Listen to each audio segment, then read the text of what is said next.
We are live. Shalom. Khan. All praises, all praises, all praises, all praises. I want to first start off by saying, Call Allah Yahweh Bashim Mashiach Yahweh. It is Yahweh's camp back with another War Zone Wednesday. We are here to do the work and continue to edify our people. I'm your brother Shalak from the tribe of Simeon, and I'm here with my brothers, and they're going to introduce themselves. Hey, Shalom Akim. It's your brother Aniel. Hey, Shalom, Shalom, Israel. It's your brother Yahshua Ben YAHAWAH'S.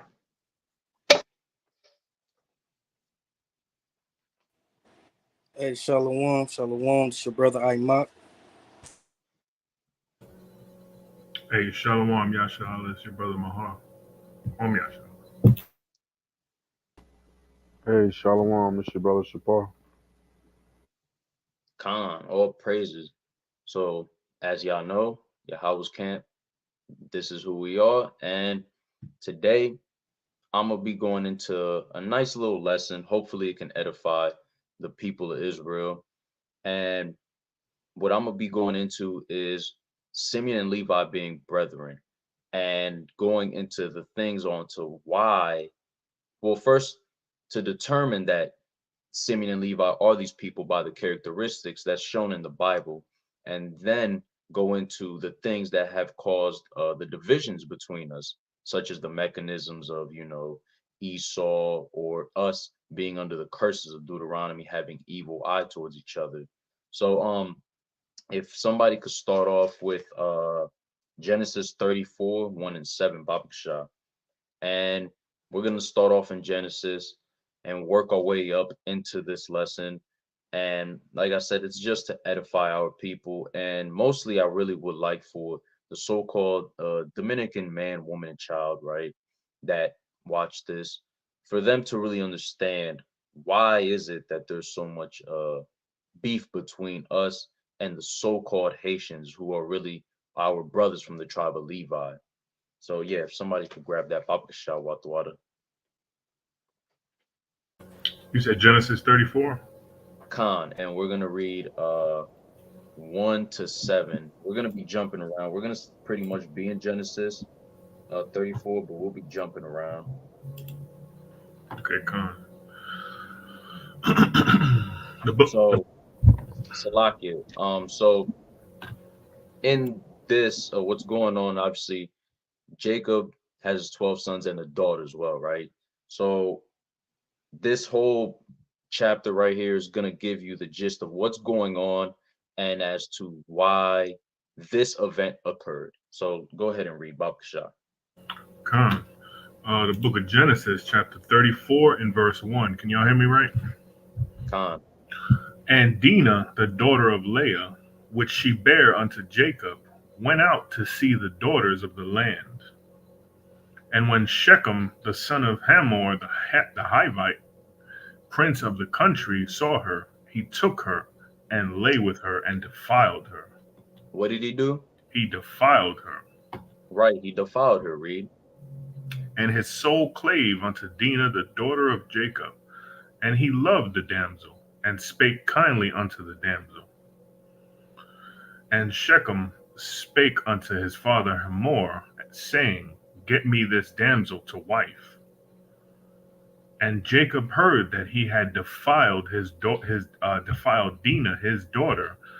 Now his sons were with his cattle in the field, and Jacob held his peace until they were come. And Hamor, the father of Shechem, went out unto Jacob to commune with him. Mm-hmm. And the sons of Jacob came out of the field when they heard it, and the men were grieved, and they were very wroth, because he had wrought folly in Israel in lying with Jacob's daughter, which thing ought not to be done. Khan. So Shechem, this hammy, right? This hand-me-down sandwich came and defiled this, Dinah, sister of the 12 sons of Jacob. And we're not, if y'all know, we're not supposed to be taking them as wives. They're not supposed to be taking us for husbands and wives, vice versa.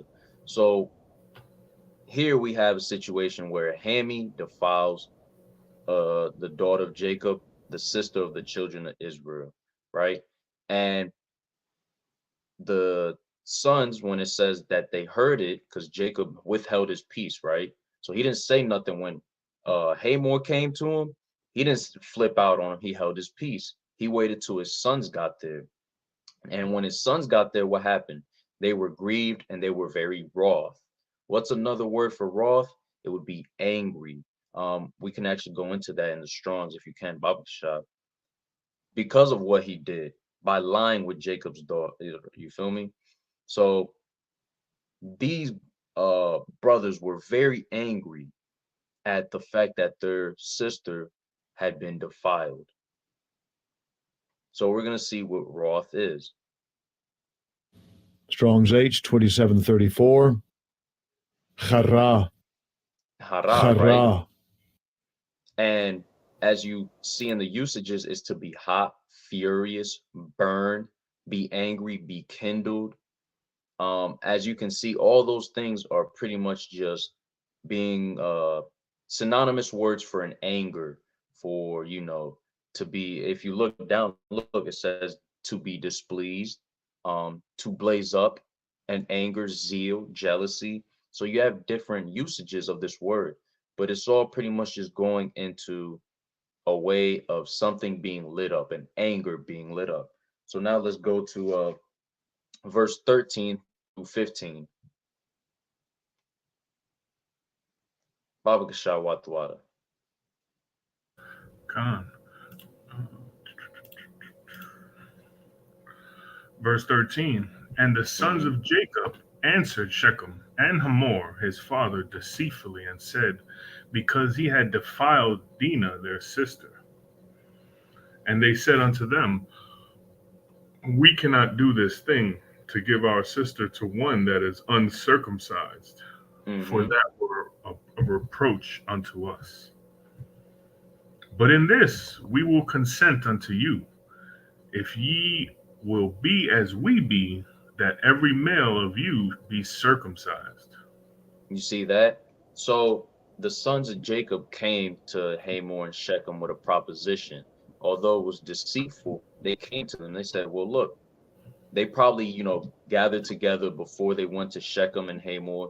And they said, look, this dude, he came in here, defiled our sister. Now his dad coming up, he coming up, trying to act everything's all good. They were probably having some sort of party, you know, themselves just talking and trying to figure out, what are we going to do? So they came up, one of the brothers came up with a proposition, said, you know what? Let's do this. So now they're coming to them and they're telling them, hey, we can't give you our sister because you're uncircumcised. However, circumcise yourself just like we are. And then if we read the next verse, you see what happens. So, and I'll read it. It says, then we will give our daughters unto you, and we will take your daughters to us, and we will dwell with you, and we will become one people. That was the proposition. That was the, you know, the idea that the sons of Jacob gave to Shechem and Hamor, right? Let's jump down to verse 22. Baba Kasha. Khan. So as we're getting the story, this is what's going on, right? Shechem defiled Dinah. Jacob withheld his peace. The brothers were very angry. Now we jump down a little bit. They come to Shechem and Hamor with a proposition. Now let's keep reading. Khan. Verse 22. And herein will the men consent unto us for to dwell with us, to be one people. If every male among us be circumcised, as they are circumcised, shall not their cattle and their substance and every beast of theirs be ours? Only let us consent unto them, and they shall dwell, and they will dwell with us. And unto Hamor and unto Shechem his son hearkened all that went out of the gate of his city, and every male was circumcised, and all that went out of the gate of his city. And it came to pass on the third day, when they were sore, that two of the sons of Jacob, Simeon and Levi. Who? Simeon and Levi, Mm-hmm. Dinah's brethren, took each man his sword and came upon the city boldly and slew all the males. So real quick, Simeon and Levi took each man his sword. So obviously back then they didn't have guns, but they did have spears, swords. They could have used rocks. Simeon and Levi specifically took swords with them. Now let's keep reading. Come. It says, and they slew Hamor and Shechem, his son, with the edge of the sword, Mm-hmm. and took Dinah out of Shechem's house and went out. Mm-hmm. The sons of Jacob came upon the slain and spoiled the city because they had defiled their sister. Right.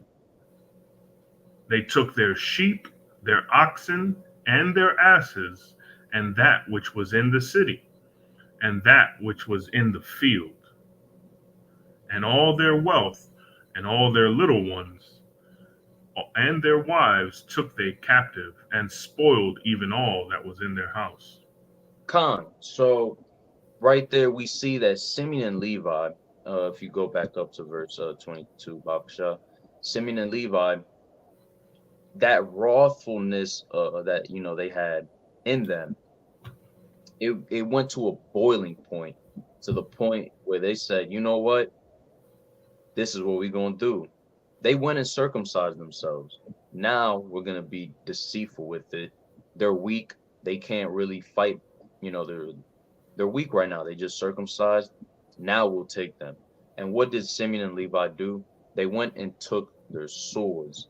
One thing about so-called Haitians and so-called Dominicans, and you can see this throughout the annals of time and throughout, history, is that a weapon of choice for a so-called Dominican, a so-called Haitian, will typically be a machete or some type of knife.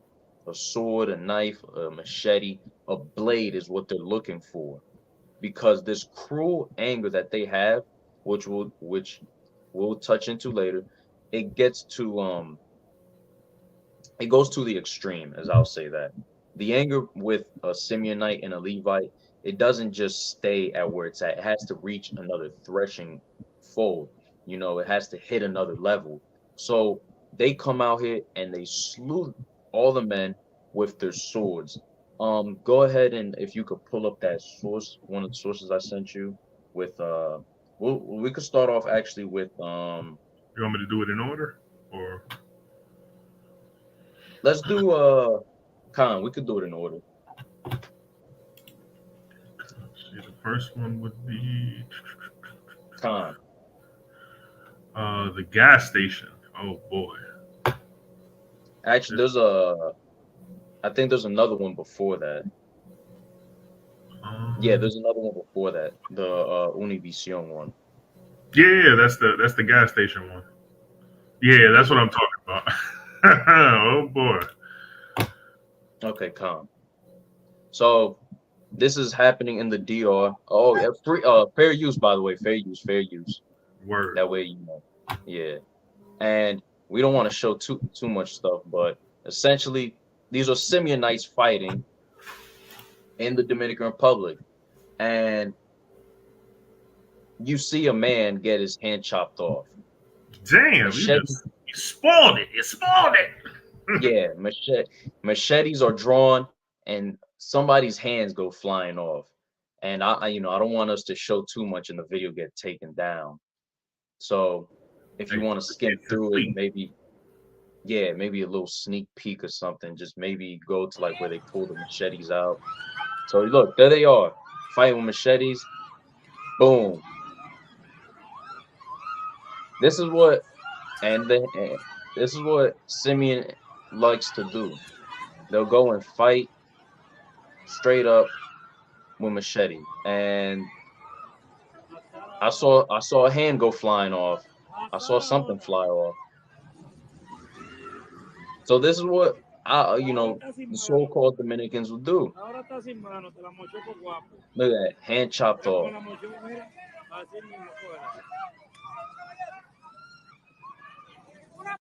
That's madness. You see that? Now, go to the other source. I did send one before that. No, I think that's the only one that's in there. Yeah. The one on top of that, there was like it was a link. Oh, for the news report. Yes, the news report. Con. Oh, It was go to the before top. that one.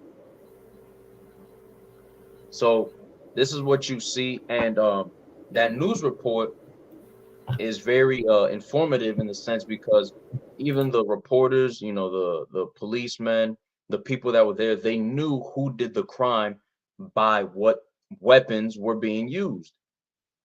This organization could have used they could have done anything else, right? And it would have made it harder for the police, for the you know, news reports to figure out who did this. But they were able to tell, oh, we know who this is by what? The weapons of choice that were being used. So as we saw right there is, you know, Deuteronomy 28, hating thy brother, having the evil eye towards each other.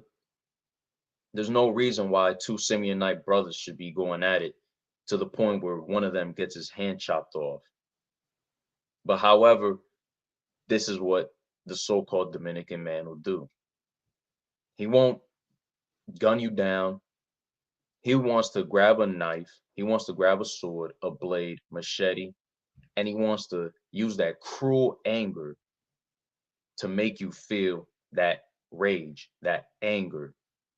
Same thing with the so-called Haitians. You got it up? The Univision link. Yeah, it's right there in the screen. You can't see it. I'm still seeing the two dudes that chopped their hands off. Oh, damn. It's ¿Quiénes son los Trinitarios? La banda? Is that what you're talking Yeah, about? that's the one. Yeah. That should be this. Let's see. I'm not seeing it on my screen. Oh, okay. I see what you're saying. Here it is. Salaki. There we go. Con. Okay, so I'll read it. ¿Quiénes son los Trinitarios? La banda que mató a machetazos a un joven dominicano por error. So this happened back a couple of years ago. You had a young Simeonite named Junior. Unfortunately, he was killed by mistake because this gang, which are Los Trinitarios, a Dominican gang, they mistook him as being another person that they had beef with. And the kid was like 15, 16. And what did they do? They have videos and stuff. They chopped them up. They stabbed the brother up. If you go down, I think it says in the first or second paragraph. I think if you go down to the first paragraph, it should say.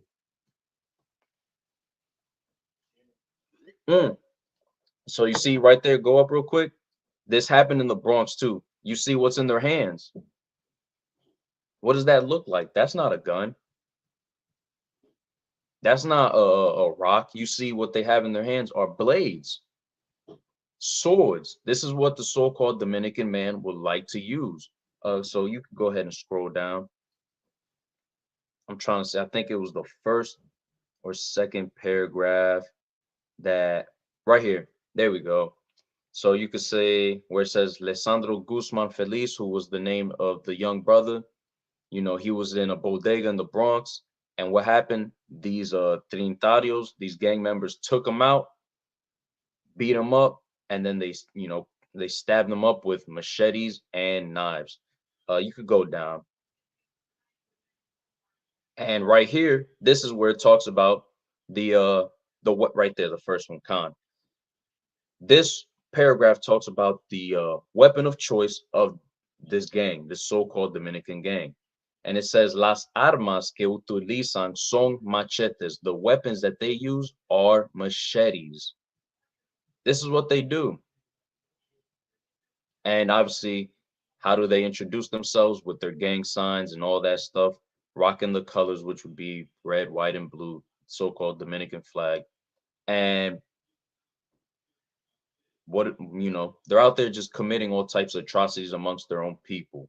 But what is their weapon of choice? It's it's the machete. So this happened a couple years ago. That's, the brother's family. They were all very distraught that that accident happened. So that was one case that happened. And I'm not going to sit here and say it's the only case because it's happened many times. I will say his case was, it had the most light shed on it due with, social media, now cameras being recorded everywhere. But the Trinis, they've been chopping people up since the 70s and 80s. That's what the so-called Dominican man will do with his anger. So now let's go into his brother, Levi.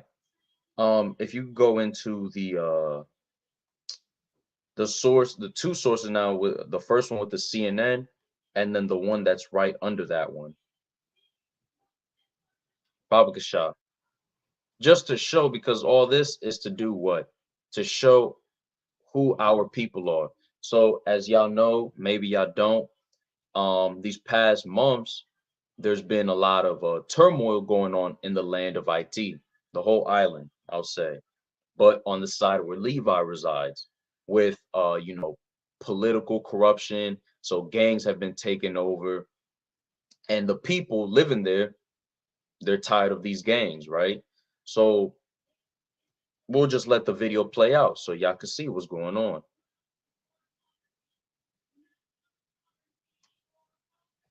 You got it up? Port-au-Prince feels post-apocalyptic. This is basically the aftermath of a war zone. Driving through the battlegrounds between gangs and police, we dodge massive craters and piles of burning trash. The police controlled these roads leading to Haiti's international airport. For today, at least. It's been shut for weeks. Out front, checkpoints to search for suspected gang members, and an armored truck to keep watch. It sits beaten and battered. Less than a month ago, we flew in and out on commercial flights here. Now, it's desolate. The country is in chaos, essentially held hostage by gangs eager to expand their reign of terror.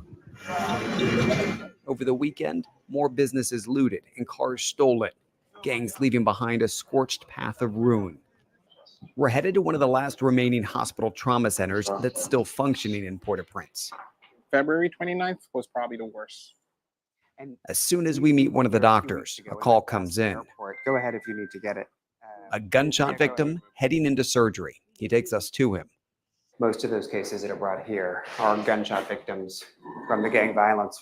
With the patient's family giving us permission, we go in as staff prepare to operate. We're told the 24-year-old truck driver was caught in the crossfire between police and gangs. The doctor has shown me here images that are very disturbing, but they show an entry wound of a bullet basically around the temple and went right through and caused damage to at least one eye. The doctor tells us the man's lost vision in both eyes. Another bullet hit his arm. And so they will have to amputate his arm? Yes. We peer into the ICU. It's full. Are most of these gunshot victims? All of them are. She's in pain. She feels the pain in her leg. And so how did it happen? Where were you? She was going to the market. 86 years old. A reminder, no one is shielded from the violence that's gripped Haiti's capital in recent weeks. Police are exhausted. One local commander telling me morale is broken and that the gangs have more money and resources than they do. Low on ammo, their squad cars out of gas. It is personal for the commander. He was forced out with his family from their own home, and now. Hey, just a side note. Hey, that's crazy. How the hell the gangs got more resources than the police? That's hey, that's Right. crazy. And Salaki, I was gonna say, and that just goes into the structure and the way how it is on that island with corrupt politics. Right. That's insane. Khan. Hell breaking loose. This is his home, essentially. The police, at least in this community, do have backup in the form of local residents. Do you feel like gangs are trying to move in and take this area? Yes, for sure. While many community leaders call for peace, they admit they're tired of feeling threatened. So much so, some have created their own checkpoints and barricades, staffed 24/7, redirecting traffic and determining who comes in. Not everyone gets out. You can see right here at this intersection, there's a massive burn pile. This is actually where the community takes justice into their own hands. About a week ago was the most recent such case. They captured 4 suspected gang members. They brought them here, killed them with machetes, and set their bodies on fire. You hear that? Did y'all hear that? They killed them not with guns. They didn't beat them, with rocks, stone them. They killed them with machetes. These are the weapons of choice: blades, swords, machetes of the Simeonites and the Levites. You could keep going on. The gruesome vigilante acts recorded in part as a warning to the gangs. But even amid utter turmoil, life moves forward, and with it, moments to celebrate. Outside a church, these bridesmaids excitedly awaiting their cue to walk down the aisle. Port-au-Prince is a city now shattered by the relentless blast of violence that have forced more than 300,000 of its residents out of their homes. Where are you staying here? Where's your home in this facility? Right up there? They take refuge in places like this school, classrooms turned dorm rooms, where more than 1,500 people cram in. So she's showing us this is all her stuff That's that her she's been stuff, able to yeah. bring. And this is where she is set up right now. In the classroom next door, we meet this woman, her husband killed by gang members. She and her 5-year-old, like many here, have been forced to move every few weeks. We're sleeping hungry. We're in misery, she tells me. We'd probably be better off dead than living this life. There can be a lot of reasons why you're... And that is, with the prophecies of Deuteronomy, that's with the other prophecies where Yahweh told the children of Israel, listen, you don't follow my commandments, I'm going to have y'all go through turmoil and hell. And the children of Levi, they are going through turmoil and hell. Them being the priests, they are supposed to be keeping the commandments, teaching us, you feel me, as the rest of the tribes. But right now, that whole island is just in disarray.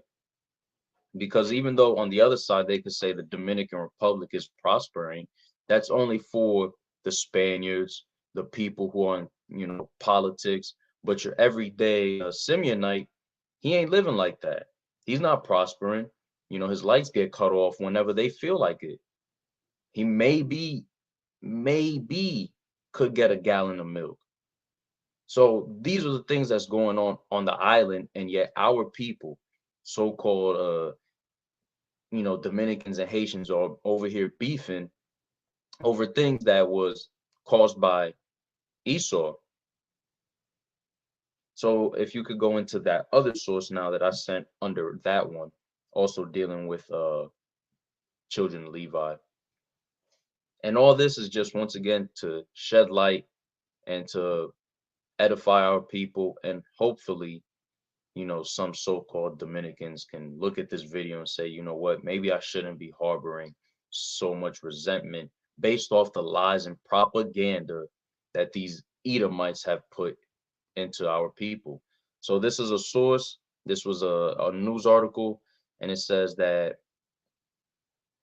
the Haiti violence sees police attacked with machetes. So the gangs keep wreaking havoc, and now they, at this point, they were attacking the police with machetes. If you could scroll down, not Papa Shah. So you see right there, Haiti is in a state of chaos as violent gang members attack police officers with machetes. This is a journalist who was in Port-au-Prince, and this was through the Daily Express. These are, again, the typical weapons of choice for a Simeonite and a Levite. My grandfather told me back in the day they used to walk around with puñals. Puñals essentially are, if anybody has a fireplace, you would know. It's a long, long metal rod, right, with a point at the end, and you would use it to like, move the wood out the way and all that. Well, Yeah, essentially, they they would call have it a something. fire poker. Yeah, fire poker. Fire poker, right, right. I didn't know how to say it in English, but a fire poker, it would be similar to that. And they would walk around. My grandpa told me back in the 60s, 70s that they would walk around with that just in case somebody wanted to act funny. And I would be like, everywhere? He said, everywhere. Men would be in the bars drinking and they would all have their puñals on them. And what's a puño is a stab. That's what a puño is, to get stabbed. So they were walking around with things that they essentially just called stabbers. These are the weapons of choice of Simeon and Levi. Now, if we could get into that, let's go back to verse 29 on Genesis 34, Baba Kashaf. And I'm gonna read it real quick, and it says, "In all their wealth and all their little ones and their wives took they captive and spoiled even all that was in the house." Can you pull up that picture that I sent you with where it talks about, it's called the Black Indians? Yeah, con. Because these are things that our people have to understand, is that mentality, that those characteristics, they're still within us. Me being a Simeonite, I've seen it within my family. I myself have, seen it within myself, where that anger, that cruel, fierce wrath, it can go to another level. And it could be over something simple. But yes, Simeon and Levi, like, to them, they don't receive it like that way. They would rather just flip off, and that anger ends up boiling over to the point where now somebody's getting chopped up. So while you had this going on, there was another instance similar to this that happened. And this was from a book. It's a source called The Black Indians, where they're talking about the Tainos, and they're also talking about, the Southern Kingdom brothers that they brought over. So this is The Black Indians, A Hidden Heritage by W.L. Katz. And it reads, in 1522, Europeans in the Americas first learned that slavery did not easily lead to enormous wealth. On Christmas Day, African and Indian slaves, note, African and Indian slaves, on a plantation owned by Diego Columbus. Diego Columbus is if I'm correct, the son. He's either the son or the grandson of Christopher Columbus. If I'm correct, he's the son of Christopher Columbus. So, owned by Diego Columbus, rose and murdered their masters and overseers.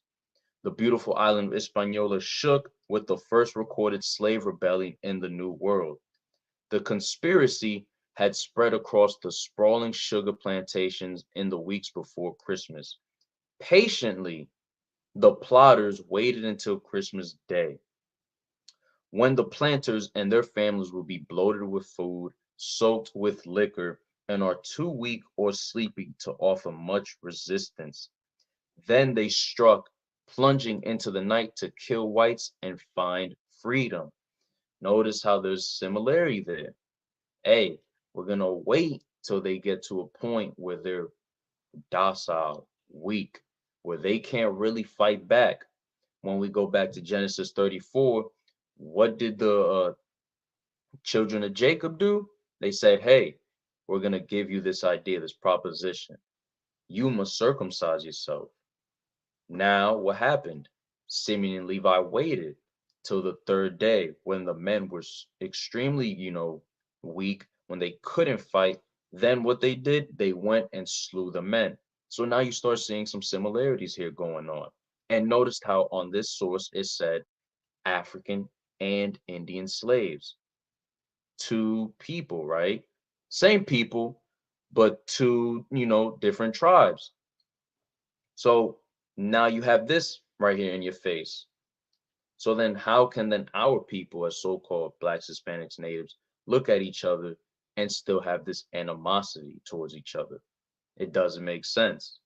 So now let's go into Genesis 49 and 1. And with this, we'll start getting into some of the things that, are the reasons why there was a little turmoil between us on the island as a whole. Because at one point in time, the whole island prior to colonization was already called Haiti, Casqueyas, as the Tainos was calling it. So we could start off on verse 1, and then we could jump down to verse 5 and 7. This Genesis 49 and 1. It says, And Jacob called unto his sons and said, Gather yourselves together, that I may tell you that which shall befall you in the last days. Mm-hmm. You said verse 5. Con. It says, Simeon and Levi are brethren. They're what? Instruments of our brethren. Mm-hmm. Instruments of cruelty are in their habitations. Right. So it's talking about their instruments of cruelty are in their habitations. What are those instruments of cruelty? Well, various things. Obviously, you could get into the physical, which would be weapons, and we can actually go into that in the if I'm correct, if you go into habitation, the Strongs, Salaki, the Strongs of the habitation actually tells you what it is. So these weapons are cruel. Not only that, they have other cruel manners, such as what? Simeon loves to deal with brujeria. Levi will, they say it's voodoo. And so look, habitations, swords, weapons, devices. In the definition says mech ara, probably from the same as H3564 in the sense of stabbing. So these are the things. Then we just see two Simeonites duke it out and one gets his hand chopped off. This is implying that, hey, these are these people. These characteristics are still there. And with that, you have also the brujeria. You have the voodoo, right? So these are instruments of cruelty that they use towards each other and against each other.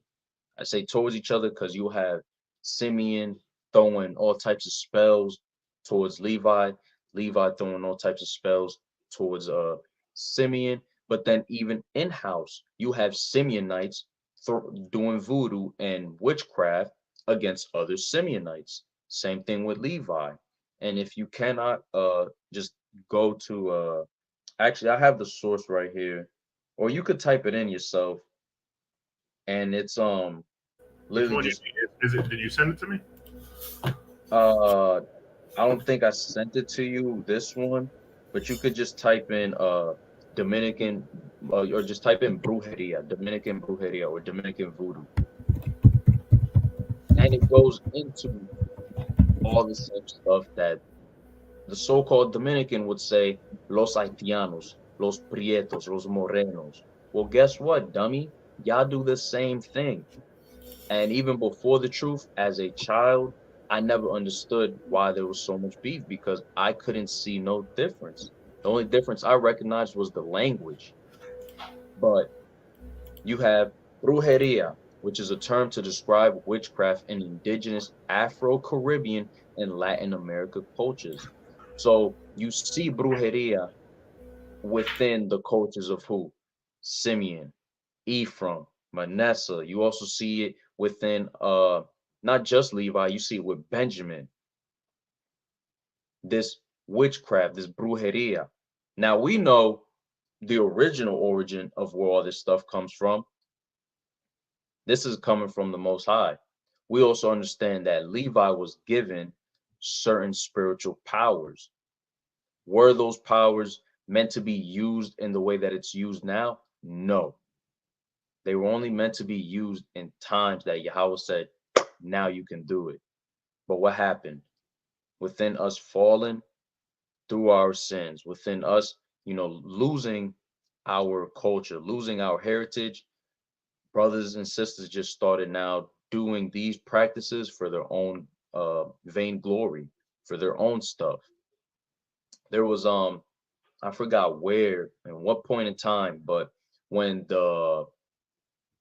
Esau was invading Haiti and whatnot, they had to put razors in the sisters' mouths because the women were casting spells on them. And many of the white men were just throwing themselves overboard because of the pain they were feeling. They were dying. Their insides were pretty much just being mangled up. And nobody had an idea what was going on until they started looking and realizing, okay, they're casting some sort of spells. So these are things, though, that is, bringing us closer in the sense of now you're starting to see similarities. There is no difference between a so-called Dominican man and a so-called Haitian man. There's none at all. The only difference you could say is that one is from the Southern Kingdom, one is from the Northern Kingdom. One is from, a Levite, the other one's a Simeonite, but they're still children of Israel. And it said that they were brethren. When we go into that word brethren, actually, let's do that. Let's go into the word brethren in the Strongs, because brethren is somebody who you have an affinity towards, somebody who you have a deep bond, similar manners as well. You'll act like your brother. You might even talk like your brother. So these are things that we're just here to, keep our people in the loop and let them know, hey, and look at that, brother of the same parents, each, relative, kinship, same tribe, each to the other, reciprocal relationship of resemblance. What is the resemblance between Levi and Simeon, besides the fact that they're children of Israel? Hey, these people have similar mannerisms. I have yet to meet one Levite that said, hey, I didn't get beat with, with a belt or la chancleta, you feel me? I didn't get that. I have yet to meet a Simeonite that says, yeah, I didn't really get the chancleta either. Because these are the mannerisms. To the head. Yeah, you feel me? Chancleta straight to the head. Or if it's not, it's whatever that's in their hands. Some of my friends that I grew up with that were Levites. Go ahead, King. Hey, officer, you know what? Not only Simeon and Levi, but as a Judite, we caught shoes a few times too. We just didn't call them a chancleta. Khan. All of us, Khan. As the children of Israel, that's what we do. Your kids, if they acting out, hey, they gotta, get that rod. You feel me? You got to. You can't just spare them lest they grow up spoiled. I mean, is that not scripture? So we see the resemblance between these two people within their mannerisms, the anger, the furiosity, the way that they'll act with one another. And then on top of that, you start seeing how they do certain things. Brujeria, voodoo, it's the same crap. Just because you say it in a different language doesn't make it different. I could say poop in one language and I could say mierda. It's the same thing. It doesn't mean anything different. So when you have these so-called Dominicans coming out here and trying to, oh, no.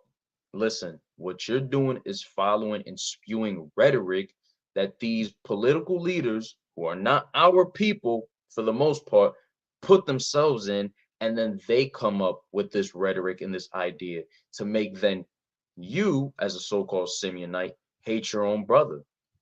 But let's keep reading. Somebody could read verse 6. Khan.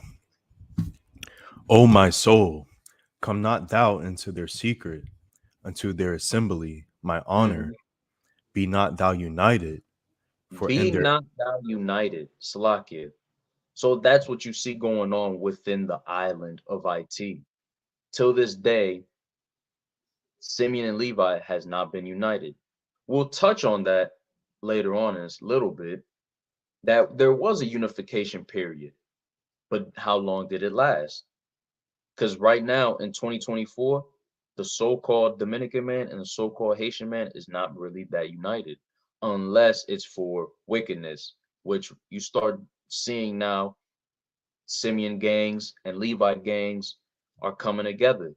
But as a whole nation of people, are we doing that? We're not. Go ahead and read on, Salakia. Khan. For in their anger they slew a man, and Mm-hmm. in their self-will they dig down a wall. Verse 7. Cursed be their anger, for it was Mm-hmm. fierce, and their wrath, for it was cruel. I will Mm-hmm. divide them in Jacob and scatter them in Israel. Khan, so notice how that right there was being directed towards both of the tribes. I will divide them in Jacob and scatter them in Israel. You can find so-called Haitians literally everywhere within the children of Israel. You can find them in Mexico. You can find them in Honduras. You can find them in Puerto Rico. You can find them in Brazil. Wherever you see the children of Israel, there's going to be Levites. You see a bunch of Judites, you're going to see some Levites. Now, notice how it said them and scatter them. Guess who's also there? Simeon. When you look outside of the Dominican Republic, the majority of the population of so-called Dominicans is either in the Americas or Europe. Now, how they end up in Europe? One must ask. We know how. So our people are now what? We're divided and scattered within Israel. So that prophecy right there was directed towards both of them. And it said, cursed be their anger, for it was fierce, and their wrath, for it was cruel. Them two Simeonites we saw fighting, they probably could have just talked it out. I remember years ago, this was back when I was in high school, it came out on the news, a family of Simeonites killed each other over a game of dominoes. Why? Because their anger has been cursed. They don't want to think when they get angry. That fierceness, that wrath, it just comes and goes. It just, boom, that's it. Two families wiped out over dominoes. That's That's wild. madness. Very wild. And yet, these again are the characteristics and the nature of a so-called Dominican man. Now, if we can go into, I sent you that source on the Britannica one, if you could pull it up, Apasha. Because we're gonna now go into a little bit with the political stuff and things that was going on. Now we know that the children of Levi ended up on the island of IT. How do we know that they're Levites? Well, for starters, I don't know if you want to show them pictures that I sent you real quick, or I could just do it. But you have, certain tribes that were getting shipped to Haiti, right? Now, these brothers were rocking certain attires, certain things on them that would give it away as to who they are. And you see one brother, this was during the British and Ashanti Wars, if I'm correct. Right. If I'm correct, this is during the British and Ashanti Wars. You might have to zoom in.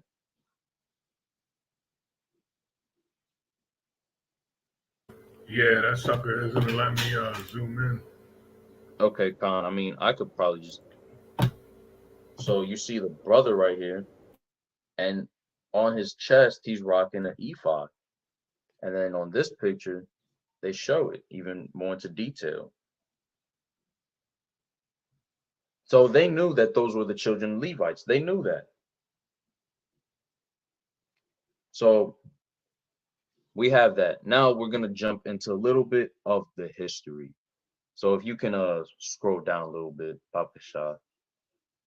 And where I want to get to is, let's see, once it starts getting into, here we go.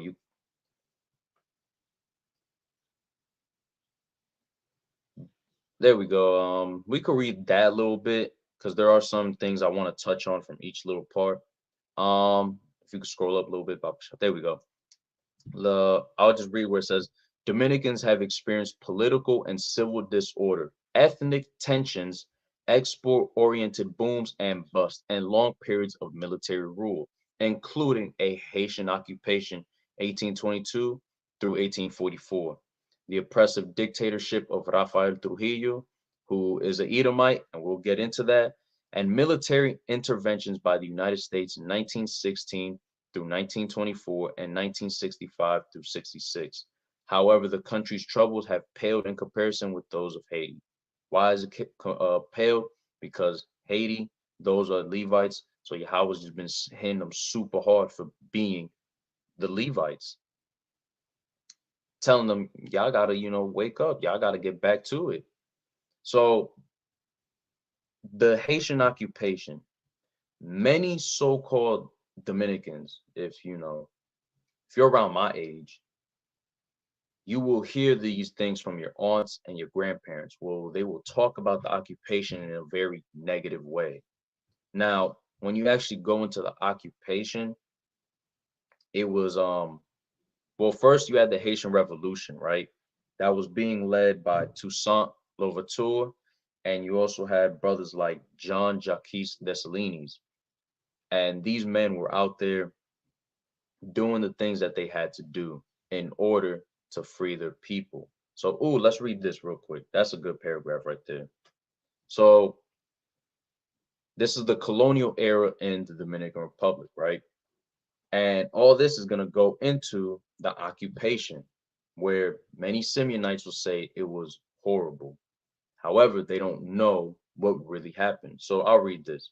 Hispaniola was the first area in the New World to receive the full imprint of Spanish colonial policy.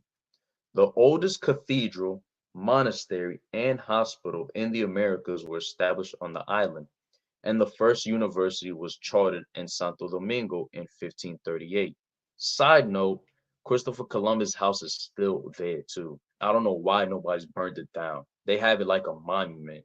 Me personally, I'm burning that house down and everybody in it, but they got it like a monument. But that's just a sidebar. The earliest experiments in Spanish imperial rule were conducted there as well. Class and caste lines were rigidly drawn, and the Roman Catholic Church, hence why so many of your aunts and Uncle Francisco who be out there on Moore Square is such a Catholic. Why? Because the Roman Catholic Church served as the strong right arm of temporal authority, a cruel, exploitative, slavery-based society and economy came into being. So this is what starts happening on that side while all this is going on. And while all this is going on, what happens? They start bringing our Southern Kingdom brothers over to the island. And we can go down Babkashak to where it should talk about the revolution. Oh, and this is more stuff going on with the the economy, things going on with all these Edomites coming and going, just robbing, taking from them. You had, the French, you had buccaneers who were just all types of different Edomites. And then you also had what? More, and I'll just read this last part right here, which says a prosperous sugar producing colony based on black slavery grew up there. The Spanish colony also experienced a modest economic boom in the 18th century as a byproduct of Saint Domingue's prosperity. So now Saint Domingue is being ran by the French. This is in Haiti, right? That side. They're booming. Now Dominican Republic booms. Because now these two Edomites are like, hey, look, we got these damn these niggas in Spicks, we got them all chained up. Now we're making money. And that was, Esau's goal. They knew who we were Columbus knew what he was doing when he was coming over here. There was no, he just stumbled upon us. No, he went out searching for the children of God. But let's keep reading. And by all means, if y'all brothers want to add, say anything, go ahead. Oh, I meant the source, Baba Shah. If we could go into where it starts talking about the revolution, Baba Shah. So here we go. This is when it starts talking about the source. If you could go back up. So during this time, 1795, Spain seceded the eastern two-thirds of Hispaniola. So now this is the time where the island is actually unified for once. 22 years is what it lasted only. So imagine that you're in, let's say you're an elder, 1795, boom, Spain bounces. Now, who's ruling it? They gave it up to France, but really France at this time, they had to back up because this was under our brother, Jean-Pierre Boyer, and we'll get into him in a little bit. So in 1795, Spain seceded the eastern two-thirds of Hispaniola to France as a result of its defeat in the wars that had been raging in Europe. So while all this is going on, you got all these wars going on in Europe, and they're all fighting each other over control of, the new world, as they say. And that's our dear brother Toussaint Louverture. Under French control, the economy and vitality of the colony declined further. Meanwhile, a slave rebellion had begun in Saint-Domingue, inflamed by the desire of mixed-race freedom for political rights.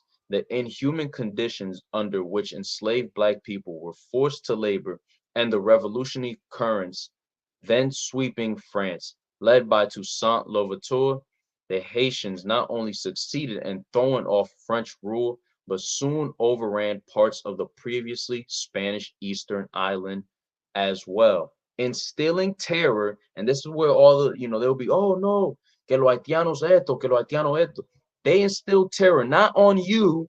They instilled terror on who? In the white ruling class. Who's the white ruling class? These are Spaniards. These are Dutch. These are other Frenchmen.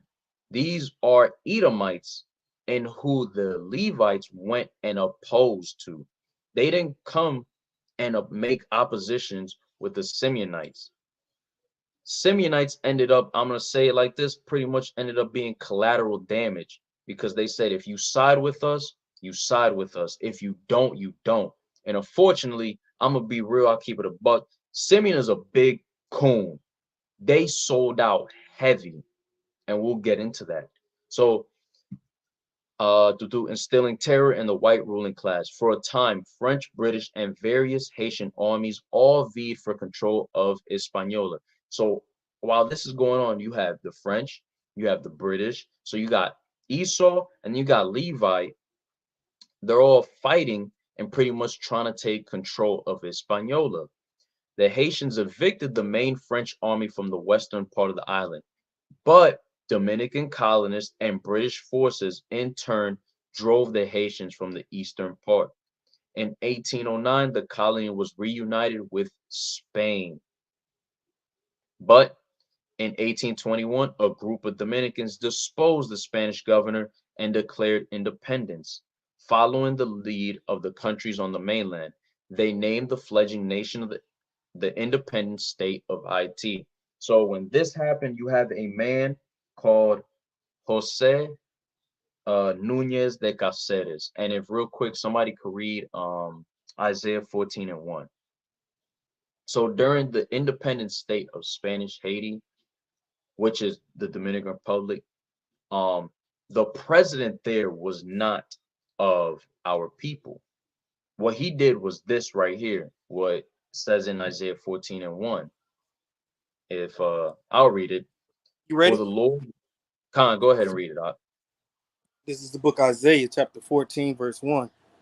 For the Lord will have mercy on Jacob, and will yet choose Israel, and will set them in their own land. Mm-hmm. and the strangers shall be joined with them, and Mm-hmm. they shall cleave to the house of Jacob. Read that Verse part 2. again. And they shall cleave to the house of Jacob. You see that? And that's it on there, Babakshah. Let's go back to the source, Babakshah Tuada. They shall cleave to Jacob. So during this time, you had Jose Nunez Caceres, who was an Edomite. And what did he do? He cleaved because they called him a Criollo. And Criollos were pretty much Spaniards who were born over there.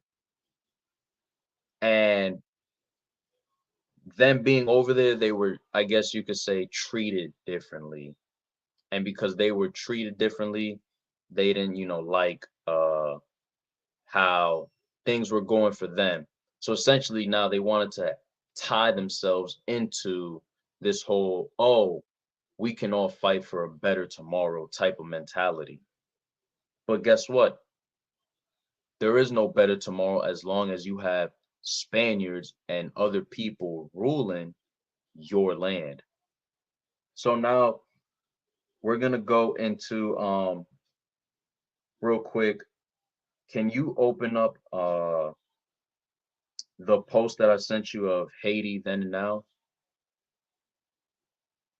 Just real quick, because as we're going into this, just want to introduce some more names that were big during this time of, you know, the revolution, into the occupation, into, the what they say is the independent state. And this source right here is just going into, what Dessalines has said, and many people viewed him as a brutal general, and really he did what he had to do. You could keep going down. It gets to it where he starts making his speech. So many people viewed him in a negative way, and I mean the Edomites. And yeah, we could read it right here. This is all his stuff because of what he did. What he did was free his people. What he did was actually liberate his country, his kinsmen. So this was what he responded to the Edomites and to the whole world at that time. He says, yes, we have replied to these real cannibals, war for war, crime for crime, outrage for outrage. Yes, I have saved my country. I have avenged America. Why did he say he avenged America specifically at this time? Because if you go into it, Levi not only tried to liberate the entire island of Hispaniola, but Levi also went and helped out with some brothers that were part of the Northern Kingdom, such as Issachar, Asher.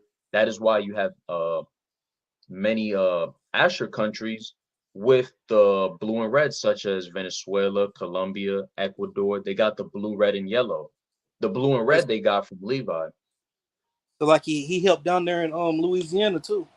And he helped out in Louisiana. So this is what he said when he said what he meant by when he said he avenged America. With all my pride and glory, I swear this in front of all mortals and the gods. What does the judgment pronounced on me by contemporary and future races matter? I did my duty. So he says, I don't care what y'all think of me or what happens. I did what I have to do. I did my duty, and I have kept my own self-respect. So that means he wasn't out here just, raping men. He wasn't doing no vile actions. All he did was kill a bunch of Edomites, a bunch of Frenchmen, and tell them, get the hell off my land. I have kept my own self-respect. That is enough for me. But what am I saying? The preservation, Salakia, the preservation of my unfortunate brothers and the witness of my conscience are not my only recompense. I saw two classes of men. Listen to this, two classes of men who were born to love one another, to help and save one another, finally mixed and merged together, dashing toward vengeance, arguing who should have the honor of giving the first bellow. Black and yellow. Now, who's the black and yellow? Obviously, the yellow at this time would be the Simeonites because Simeon is being, mixed in with not just Levi, but, Europeans. So now you start getting these Simeonites, which would look like me, of a lighter hue, right? Black and yellow, which the redefined duplicity of the Europeans have so long sought to divide you, who today compromise a whole single family. Do not doubt it. Your perfect reconciliation had to be sealed with the blood of your executioners. Now, does that now sound like Bible right there? Can we pull that up real quick? That you cannot cleanse the land but by the blood of him that shed it. He says you shared the same calamities weighing on your heads, the same ardor for attacking your enemies, and the same promised fate. Who was he speaking to there? The Taínos, Simeon. Now your common interest must render you forever one. So yeah, let's read that. Bab Gashah. Come. The book of Numbers, chapter 35 and 33. Mm-hmm. So ye shall not pollute the land wherein ye are, for blood it defileth the land, and the Right. land. Salaki, go ahead. Okay. For blood it defileth the land, and the land cannot be cleansed of the blood that is shed therein, but by the blood of him that shed it. You see that? But by the blood of him that shed it. So he knew it was spiritual. He knew, in order for me to liberate my people, in order for this land to be free, we got to get rid of these people. We have to take them out. And many criticized him because of his brutal methods, his brutal tactics. Was he doing things that Esau would do, like castrate the men? No.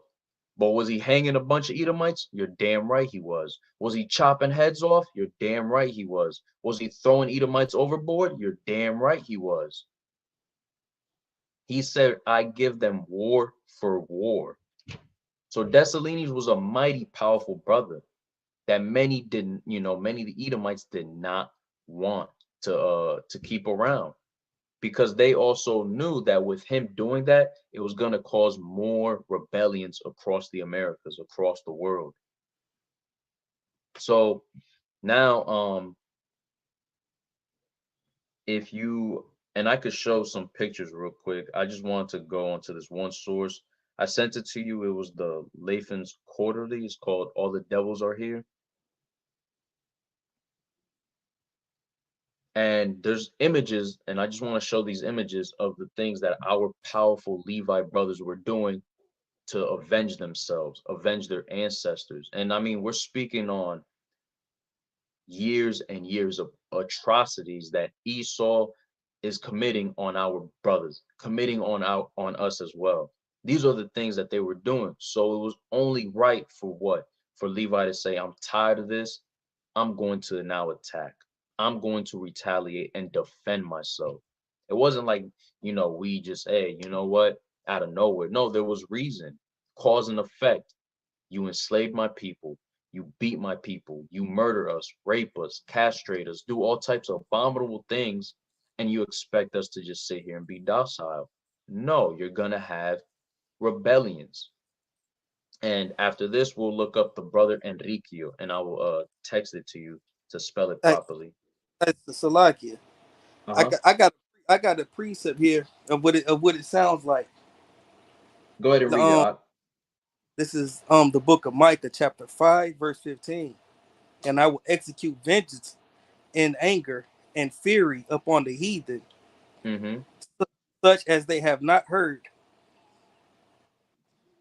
Which you was going into, saying how saying that the Haitians were, saying just slaughtering. Saying that that's anger and fury that the heathen haven't seen before, so they didn't know how to handle it. And with that, and with Dessalines' own, letter that he wrote in his speech, he said, hey, Simeon was also getting down with them. Simeon was in there. Some Simeonites that obviously didn't coon out, they said, yeah, I'm riding with my brothers. Y'all gonna ride? We gonna ride with y'all. And that's what you saw. So let's go ahead and scroll down and just let's look at some of these images that they have portrayed of our Levi brothers. So as you see, and I have this on a t-shirt, one of my favorite shirts. I love wearing it in public to show these Edomites, hey, we don't care about y'all. This is how we feel. So as you see, our Levi brothers are rejoicing. They're rejoicing by hanging these Frenchmen up.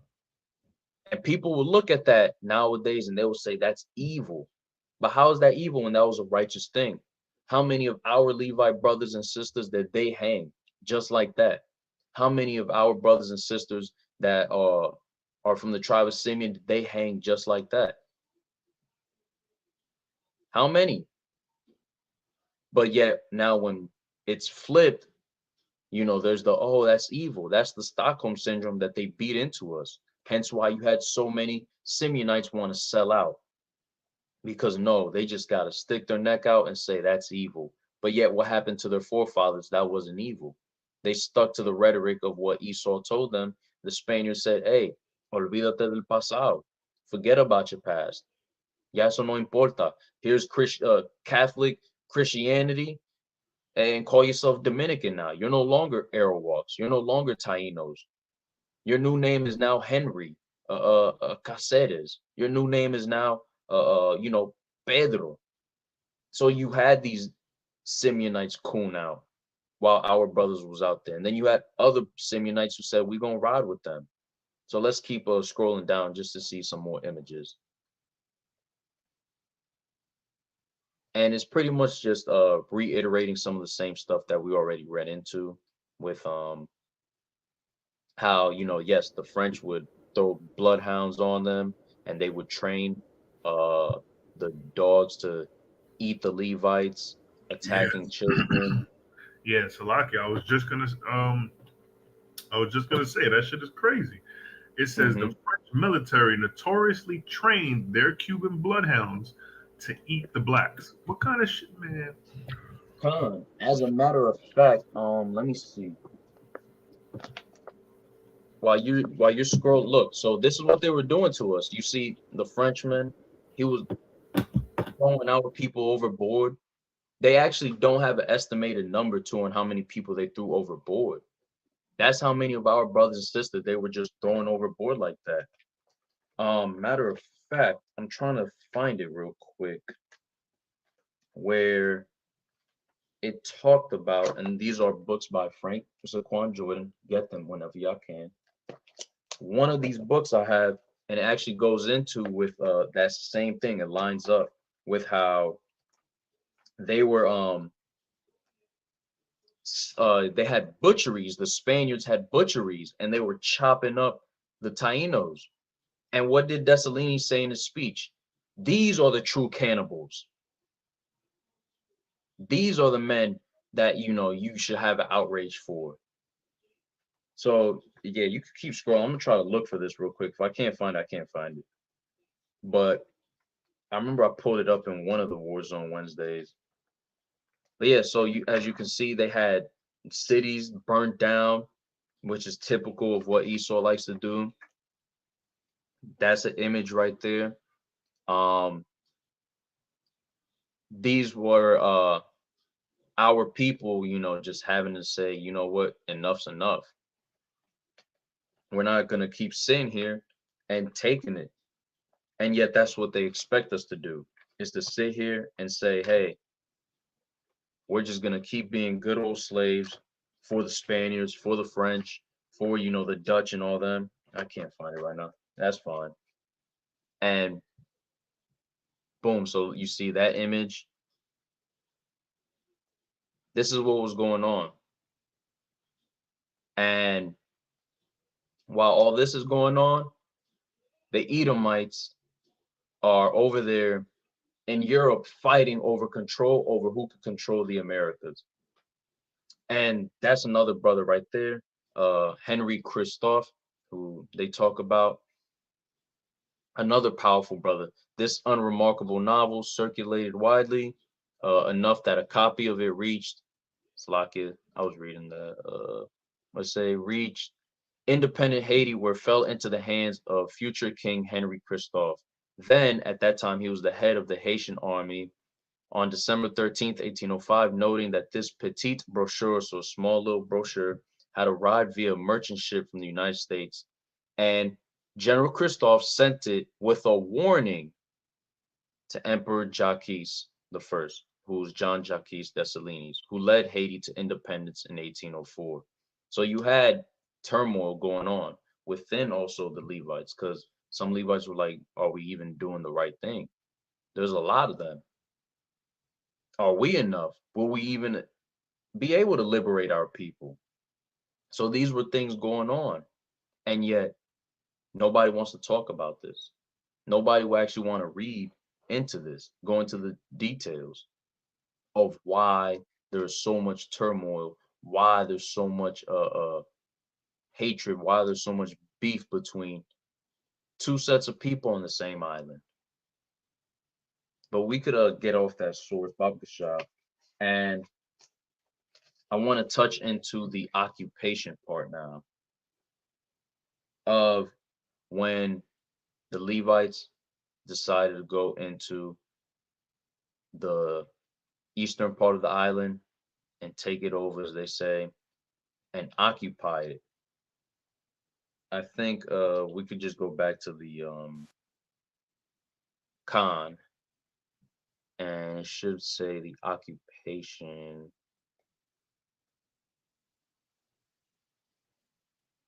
And mind you, after the occupation, here we go, Khan, right here.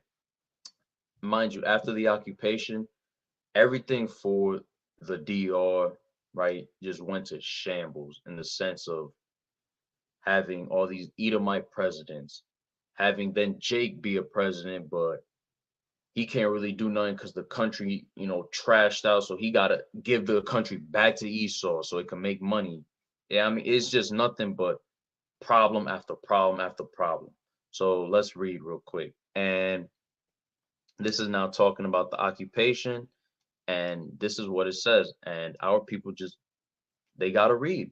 So within weeks, Haitian troops under Jean Pierre Boyer, president of Haiti in 1818 to 43, again overran the eastern part of the island, initiating a 22-year occupation. Haitians monopolized government power, severed the church ties with Rome, which, this is the 1800s. Columbus came in 1492. So from the 1400s, right, late 1400s, by the time 1800s hit, how many of our people have already been indoctrinated? You could already say 200 something years passed with Christianity already being, introduced, with language, your natural language being beaten out of you, your customs being beaten out of you. So these are now going to start causing some issues. So he severed the church ties with Rome, forced out the traditional ruling class, and all but obliterated the Western European and Hispanic traditions. In addition, Haitian troops arbitrarily confiscated foodstuff and other supplies, and ethnic tensions caused further resentment. So now you start having the evil eye towards one another. And you start now having what? These Edomites all up in the ears of these people.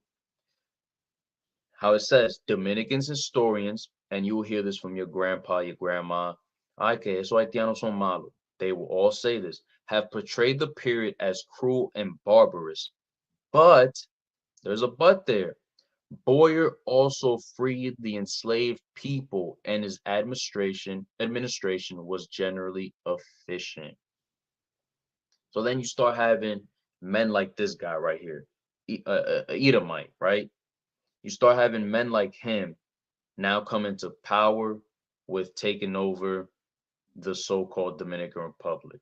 And what does he do? His main objective is now to start saying, I need to get rid of these people. So they start coming up and forming their own policies, their own government to now try to fight against Levi. And like I said, you have many coons just sell out and say, that's cool. So You got this dude, Juan Pablo, trash, right? One dude I do want to get to, you had around this time, his name was Pedro Santana. He was a general for one of the for the military, and he also tried to rule it with a man named, here we go, Benaventura Baez. Him and Santana, there we go, Santana's name is mentioned. Him and Pedro Santana, I know Pedro Santana was an Edomite. Benaventura, look at him. I mean, who's to say? Could be Jake, could be Esau. You would have to go based off your father, right? You could tell also by what? The spirit. If this man was truly what? A Jake, a Simeonite, he would have never sided with an Edomite and said, yeah, let's give the country back to Spain. No, he would have said, you know what, dude, F you, get out of here. I'm ruling this for my people and we're going to liberate ourselves. But what happened? So these two prevented the growth of democracy and sold out the country to foreign and commercial interests. Santana's maladministration and heavy military spending to ward off Levi bankrupted the country, and in 1861, he invited Spain to reclaim its former colony and arranged to have himself named Governor General. Santana was thoroughly discredited as a traitor. So if he was Jake, guess what? That's what the people were calling him, a traitor.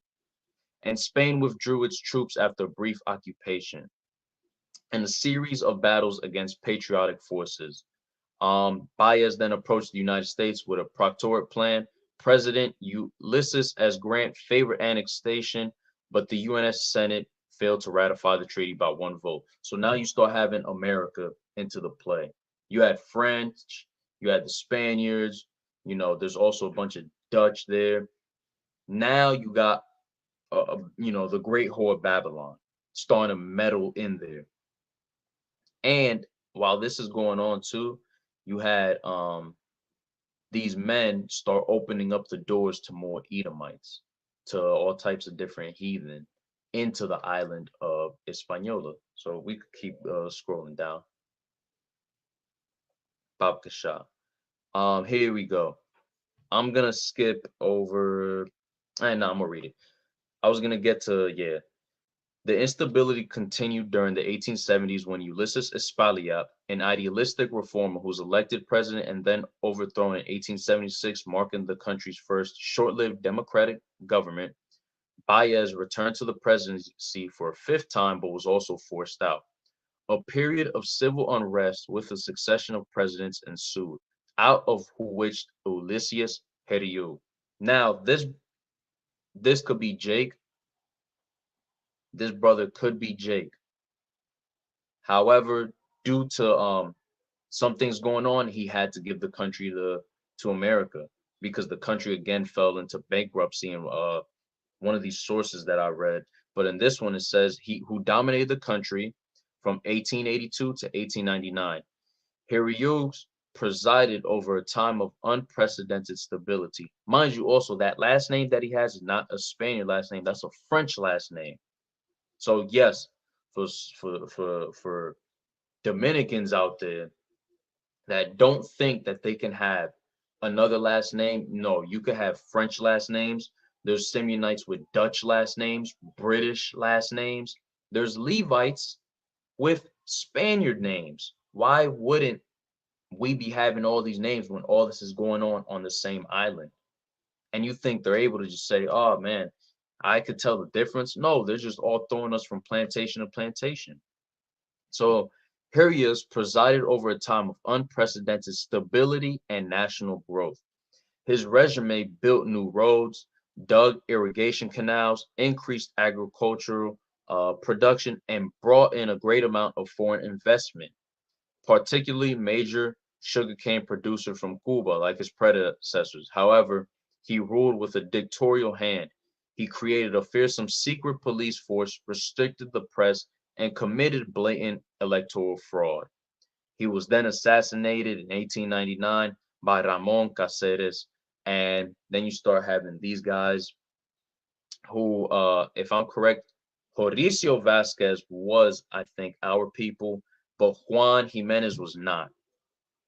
So now you just start seeing within the politics, president assassination, president get thrown, president get thrown. Now you start having all this political stuff go on. And then up until you lead to this one dude who many Salakia, we never went and touched on Enriqueo. I texted you how to spell his name. I want let me go back on this brother right here real quick. Yeah, I forgot to touch onto this brother with the revolutions. So this brother Enriqueo was a Taino. He grew up and was raised by the Spaniards. The Spaniards killed his family. So he comes from the Jaragua. I guess that's like Jaguar. Enriqueo's aunt Anacoa was queen of the Jaragua, and his father Magio Catex was the crown prince. So he was a Taino. And as you can see at the top, it said that he rebelled against the Spaniards between 1519 and 1533. So the brother had almost 12, 13 years of resisting the Spaniards. If we could go down a little bit. So into his early life, he was part of the Taino people who had an advanced government, cultural traditions, and agricultural practices. Good relations between Christopher Columbus and the indigenous Taino of the large island Columbus called Hispaniola did not last more than a few days. We know what happened. We know what the Spaniards did to our people. Exactly. They forced us into terrible conditions as laborers in gold mining operations, badly housed in the mountains, poorly fed, extremely overworked, and forced to live in close quarters with the Spaniards. And mind you, living close quarters to them also caused the Tainos to catch lots of diseases because Tainos, the indigenous people here, did not know anything about diseases until you have the dirty caveman come by. But yeah, if we could go down. So right here, Enriqueo's father, his aunt, and 80 other regional chieftains were killed by Nicolas de Obanda while attending supposed peace talks with the Spanish. So that's what the Spaniards did. They came and look at them. I mean, that's Esau to the bone. I mean, red, hairy. Look at that. So this Edomite killed our brothers, killed our forefathers. So during the talks, Spanish soldiers ambushed the chieftains, also known as the caciques, set the meeting house on fire, and then proceeded to kill anyone who fled the flames. Enriqueo, an orphan, was later raised in Santo Domingo Monastery and was given the name Enrico. One of his mentors was Bartolomé de las Casas, who is a wicked devil. De las Casas was a Spanish Roman Catholic priest focused on the rights of Native Americans. He's still a devil. Enriqueo owned a steed and could read and write Castilian. He was aware of his privileges or rights as a subject of the colony and was still recognized as a chief or nitaño by the other indigenous people. For this reason, he served as a foreman for the encomendo. So the encomendo system was when the Spaniards would come and pretty much ask for tribute. The Tainos had to bring a certain amount of gold, silver, whatever product that they needed to bring had to be that certain amount. If not, they were treated harshly with having arms chopped off, beaten to death, hung, dogs sicked on them. So that is the encomienda system. Enriqueo also had a wife called Mencia, later with the noble title Doña, Doña's lady. So I guess his wife wasn't a lady until she received the title lady.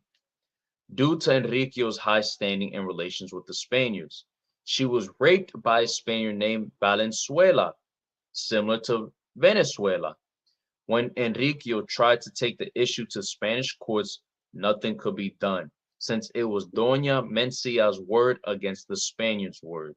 This, according to some writers, was the tipping point for Enriqueo, which led to his revolt in the Barjuco Mountains. and the brother went out and he led a rebellion. Just touch a little bit into the rebellion. Several revolts followed in the first half of the 16th century. The most famous began in 1519. Enrique was one of the few remaining caciques or indigenous chiefs, started the revolt with a large number of Tainos from the mountain range of Barajoco. The Tainos were able to continue the rebellion because of their better knowledge of the region. As the Spaniards were not able to control the rebellion, a treaty was signed granting the native population, among the other rights of freedom and possessions. It had little consequences, however, as by this time, the native population was rapidly declining due to European diseases.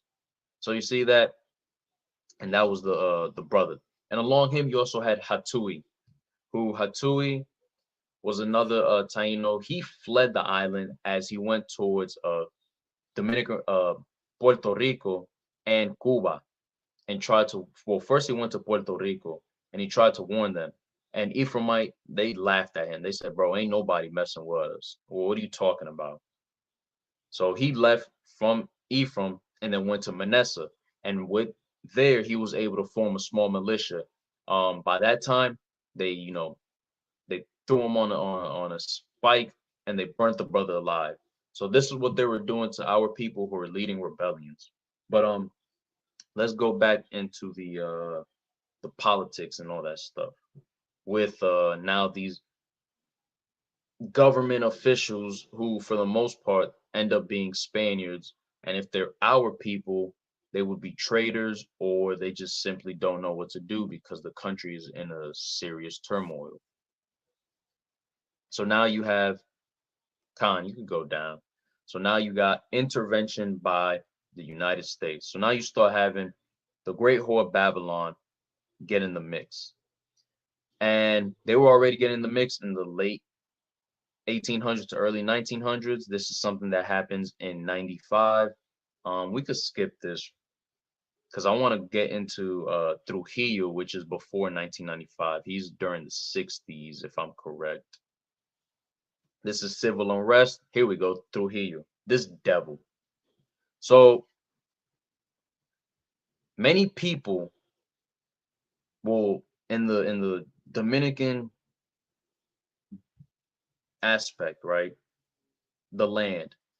Many people will look at this man right here as the greatest president of all time, as the greatest man in Dominican history.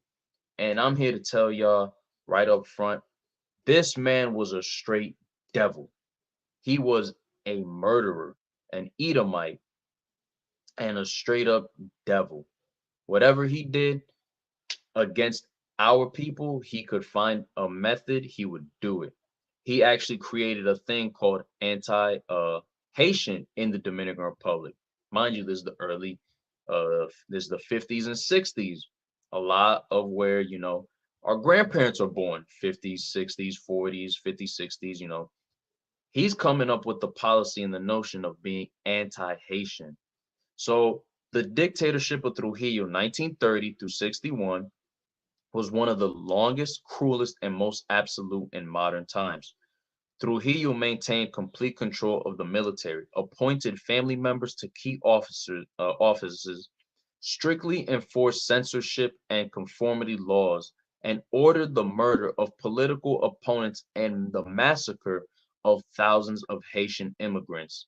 Trujillo also dominated the church hierarchy, educational system, entertainment.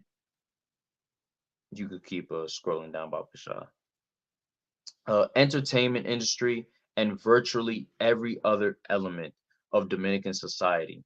He had Santo Domingo renamed Ciudad Trujillo, and he amassed a vast fortune for himself by taking ownership of virtually everything he touched: land, airlines, trading monopolies, manufacturers, and most sugarcane producers. So this man right here was a straight devil. And being like a typical devil, look what he did. He had his hand in everything. He was being greedy and avaricious. So if you can go into let me see if I sent it to you. He essentially created a thing called anti-Haitian, right? Anti-Haitianismo is how they were saying it. And yeah, I'm gonna have to send it to you out. or you could just look it up, anti-Haitian Trujillo. And he created this, you know, doctrine essentially. And I mean, we read it. He controlled everything from the educational system to your entertainment. Everything that you could think of, he was controlling it.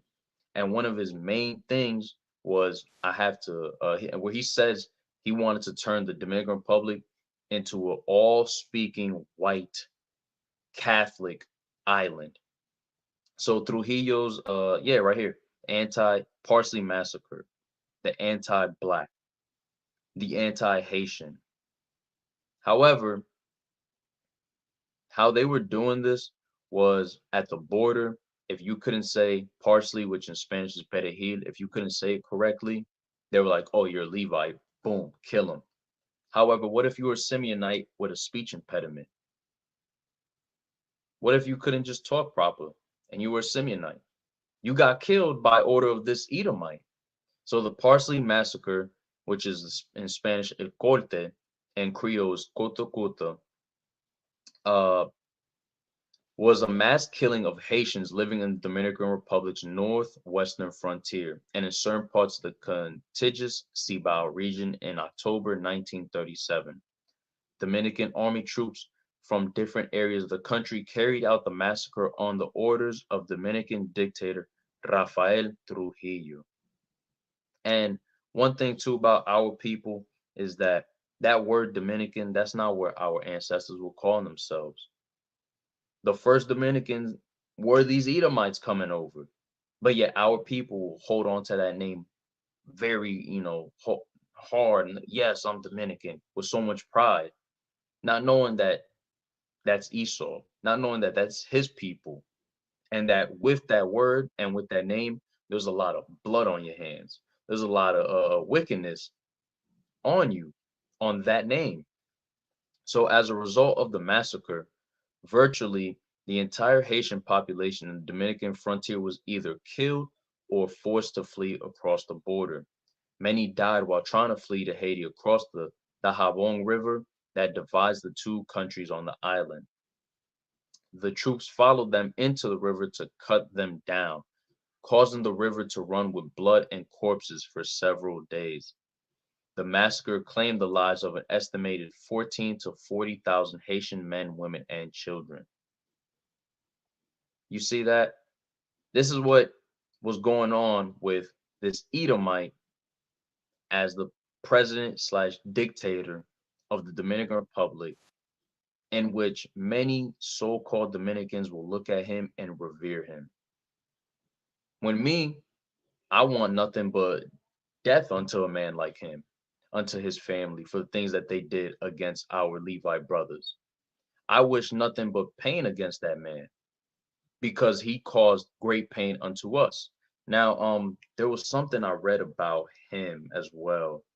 Oh, well, it goes into the Parsley Massacre and all that. So, also, lots of rumors were being spread that some Levites raped 3 Simeonite women and killed them, but it was off propaganda. And I think it was not him, but it was the previous president before him, or the one before that. It was one of them three that would come up with propaganda to accuse our Levite brothers.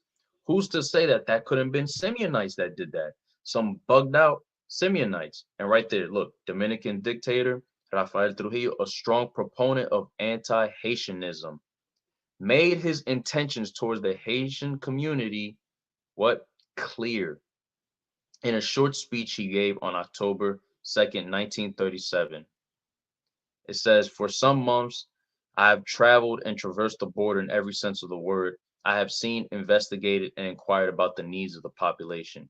To the Dominicans who were complaining of the depredations by Haitians living among them, thefts of cattle, provisions, fruits, etc., and were thus prevented from enjoying in peace the products of their labor, I have responded, I will fix this, and we have already begun to remedy the situation. 300 Haitians are now dead in Banica. The remedy will continue." So that's what he did. His whole thing is that, you know what, I'm going to just go out there and I'm going to just kill them. As we could see, Between October 2nd and October 8th, hundreds of Dominican troops who came mostly from the other areas of the country poured into Cibao and used rifles, machetes, shovels, knives, and bayonets to kill Haitians. Haitian babies were reportedly thrown in the air and caught by soldiers by bayonets, then thrown on the mothers' corpses. Dominican troops beheaded thousands of Haitians and took others to the port of Monte Cristi, where they were thrown into the Atlantic Ocean to drown with their hands and feet abound, some with wounds inflicted by the soldiers in order to attract sharks. Survivors who managed to cross the border and return to Haiti told stories of family members being hacked with machetes, strangled by soldiers, and children bashed against rocks and tree trunks. All this happened by order of what? An Edomite man whom many revere. And within those troops, you did have our people who sold out. Because there was a time also where I forgot to mention it, but I'll just touch on it now. During the unification, you had tropas morenas, black troops, essentially is what they were calling the Simeonites, who were aligning themselves with the Levites. So you had these people come in, which are the Edomites, and I watched another brother who was a Levite, and he was touching onto this stuff, and I agreed with him, and he said, hey, the reason why there's so much turmoil between us is because of the French, the Spaniards. Because of them, there's been all this turmoil between us. And he's very true on that. If we were to just grab Levi and Simeon and they would have just been on that island, who's to say what would have happened? But all this tension, all this beef, that would have never been there. But it's been there. Why? Because we read earlier in Genesis what happened. We read what Jacob said unto them, cursed be their anger, don't let them be united. And one of those mechanisms of not being united was these Edomites being into play. Mm-hmm. Hey, Salakia, real quick. So it's funny, I'm wondering, I'm like, damn, why the machete? Right. And then, right, on that island, there's a lot of sugar cane there, right? Mm-hmm. A lot of sweet stuff comes from DR and from Haiti.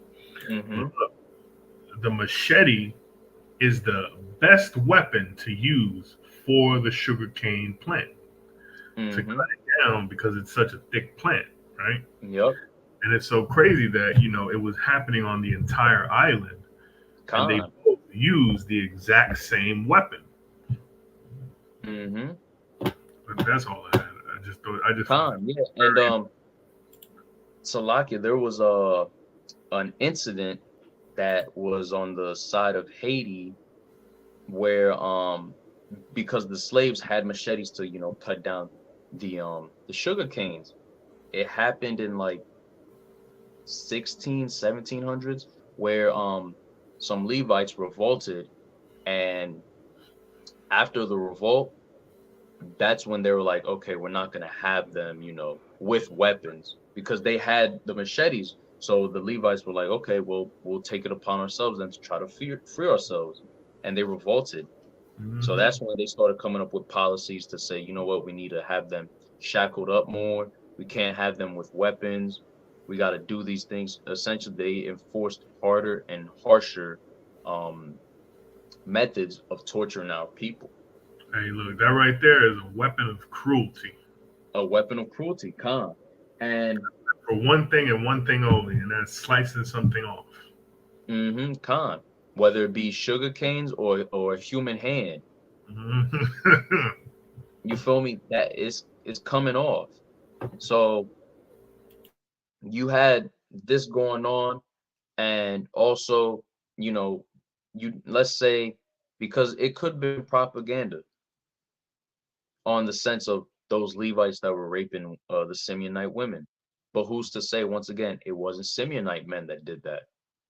So the propaganda that was always thrown by these Edomite dictators to have our people look at them so different, and our people ate it up without actually doing their own research, without actually saying, you know what, let me actually see what's going on. Mm-hmm. That's why you have a lot of beef between us. Hey, divide But and guess conquer. what? Go ahead. No, I was just saying, divide and conquer. Khan, exactly. Divide and conquer. And that's what they did. They said, we got to separate these people and we got to keep them divided. And then who put that border there? That's one island. I don't remember the Tainos saying, this is Dominican Republic, this is Haiti. No, they called the entire island IT. So who put that border there? Salaki, I wouldn't be surprised if it was this bitch. Excuse my French. Right. You have these people, these men who came up into power, who are Edomites, who established themselves by their great grandparents by taking over the land and slaughtering our people, and then saying, you know what, now I'm going to enforce rules. Just like how you have it here in the Americas. Our Gadite brothers, our Reubenite brothers living on this land get slaughtered by these people. Now for your people, you know, these people in 2024 to have Joe Biden as their president. How did Biden's people get here? How did he end up in the position where he could always be in the politic realm as a governor and all this other stuff, and then now he's a president? By these people's treacherous ways. And Trujillo and a lot of them presidents that the so-called Dominican Republic had were treacherous, were evil, deceitful men who wanted to do nothing but keep us divided and conquered. But mark, not my words, but the words that are in the Bible. If somebody could grab Ezekiel 37 and 15 through 22, Bab Gashah, because it's coming a point in time with prophecy that the children of Israel are waking up. It's also coming a point in time now with everything going on that Yahweh is going to rescue his children. Yahweh is going to actually send his son Yahawashi for the 12 lost tribes. And this prophecy is starting to happen. This is what? The two kingdoms coming back together. So if you could start on verse 15 down to 22. Khan, Khan. I can Oh, read it.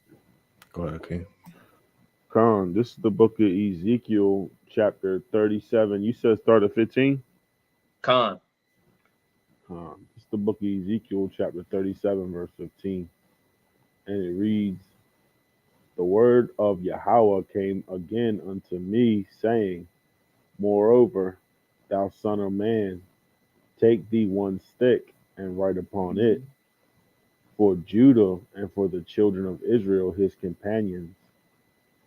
Then take another stick and write upon it, for Joseph, the stick of Ephraim, and for all the house of Israel his companions. Verse 17, and join them one to another into one stick, and they shall become one in thy hand. And when the children of thy people shall speak unto thee, saying, wilt thou not show us what thou meanest by these? Say unto them, thus saith Yahweh the Most High, behold, I will take the stick of Joseph, which is in the hand of Ephraim, and the tribes of Israel his fellows, and will put them with him, even with the stick of Judah, and make them one stick. Salakia. And they shall be one in my hand. Verse 20. And the sticks whereon thou writest shall be in thy hand before thy eyes. And say unto them, thus saith the Lord the Most High, behold, I will take the children of Israel from among the heathen, whither they be gone, and will gather them on every side and bring them into their own land. Verse 22, and I will make them one nation in the land upon the mountains of Israel, and one king shall be king unto them all, and they shall be no more two nations, neither shall they be divided into two kingdoms any more at all. Khan. And you starting to see that prophecy unfold with the children of Israel waking up. You are now starting to see the northern kingdom and the southern kingdom coming back together as that one nation, the children of Israel. You're also seeing that, in righteousness with brothers waking up, but in the sense of what I'm talking about with this topic, you're seeing it also in wickedness with Levi and Simeon, where you got gangs clicking up together. Now you have artists that are making, wicked music, drill music in the land of IT. They're coming together to unify themselves essentially. And although they might not promote it on the news, they may not want to talk about it. It is happening a lot nowadays where you are seeing lots of Simeonites and lots of Levites starting to actually come together more and more, despite the fact of everything that's going on. But that's because of what? These prophecies have to, they're going to happen. Everything comes into fruition. So now it's just a hope that our people wake up, understand who they are, follow these commandments, and then that true unification of all 12 tribes will happen. And that true unification of Simeon and Levi will once be there once again as the brethren that they are. And with that, that's my time. I'm your brother Shalak from the tribe of Simeon. I hope that this video was edifying to all y'all brothers and sisters that are watching. Para todos ustedes dominicanos que están viendo este video, por favor, hagan su historia, lee la historia y no cree las mentiras y la porquería que esta gente te dice. All right? The Haitians are not our enemies. The Haitians are not our enemies. For all you so-called Dominicans out there. I'm tired of hearing it. I've been here all my life. Here I am to present to you facts and data to show you what's happened on that little piece of land known as Hispaniola, IT. And with that, I'm going to give it up, give all honor, glory, and praise to the Heavenly Father Yahweh by his son, the Mashiach YAHAWAH'S. I'm your brother Shalak. Once again, from YAHAWAH'S camp, these are my brothers. And I'm going to say peace, and I'm going to let them say peace as well. Shalom. Peace. A powerful and informative lesson, King. All praise to the Most High for it. And Shalom, Israel. It's your brother Aniel. Hey, Shalom. This your brother Shapar. Hey, that was a mighty lesson, King.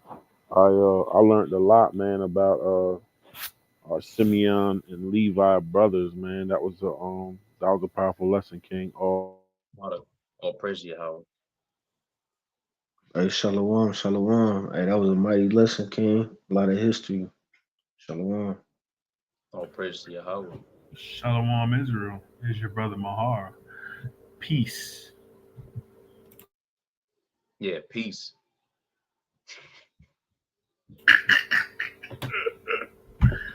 Yo, we out. Shalom, Israel. We'll see y'all next week. Lord willing. Shalom.